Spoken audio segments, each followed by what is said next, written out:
The Cardinals Daily Report is brought to you by the Arizona Lottery. You can't win if you don't play.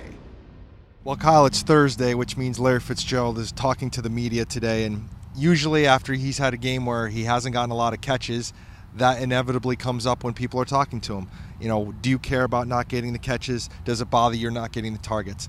You know, today Larry talked about having champagne problems. That's what he called it when he was from where he was from. You know, he's playing a game he loves.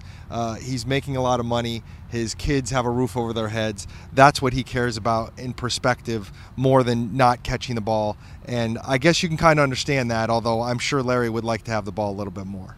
Yeah, but it was nice that he did keep it in perspective, and the team is also winning, which is also a big thing. When you're 5-1, you're not going to be talking about not having the ball because the offense has been moving and they played pretty well last week. So there aren't a lot of things to be frustrated about. Maybe every single receiver probably wants more targets, but there's only one football to go around. And when you look at it, Michael Floyd's not getting a bunch of targets.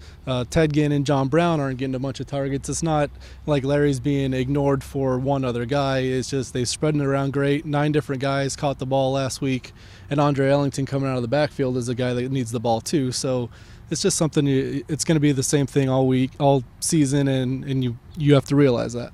You know, if you look at the statistics right now, Andre Ellington has 25 catches. Larry Fitzgerald still has 23, which is below the total I'm sure he'd like at this point, but it's still number 2 on the team and obviously close to the top spot. Michael Floyd's only got 19, and like you said, Carson Palmer continues to spread the ball around. He's going to go to the open guy, whoever that might be. Sometimes that's John Carlson.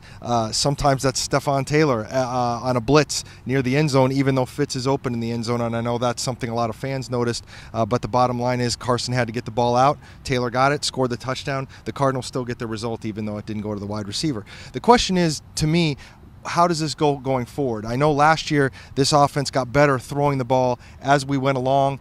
You know, can they start clicking a little bit more in the pass game? Maybe they'll just create more passing downs so that guys will get more catches naturally, and hopefully it'll turn into more touchdowns too. Yeah, and I think the numbers are a little bit skewed because you didn't have Palmer for a few games earlier in the season, and Stanton and Logan Thomas didn't have as good a completion percentage, and Palmer's been pretty good when he's been playing, and it's something where as long as he stays healthy, the receivers stay healthy, I think the offensive numbers will continue to improve and be like it was last year at the end, the last 8 or 9 weeks. And it's something that they definitely have the ability to do, and they've shown it. And I think it will be spread around, but I think the passing game is still going to be effective. Bottom line, Larry Fitzgerald knows how all this works. He admitted at the end of his conversation that, yes, the touches matter, but they don't matter more than how this team needs to operate to win games. And he's smart enough that's going to be how he's going to look at things. So for Kyle Odegard, I'm Darren Urban. This has been another edition of Cards Daily on azcardinals.com.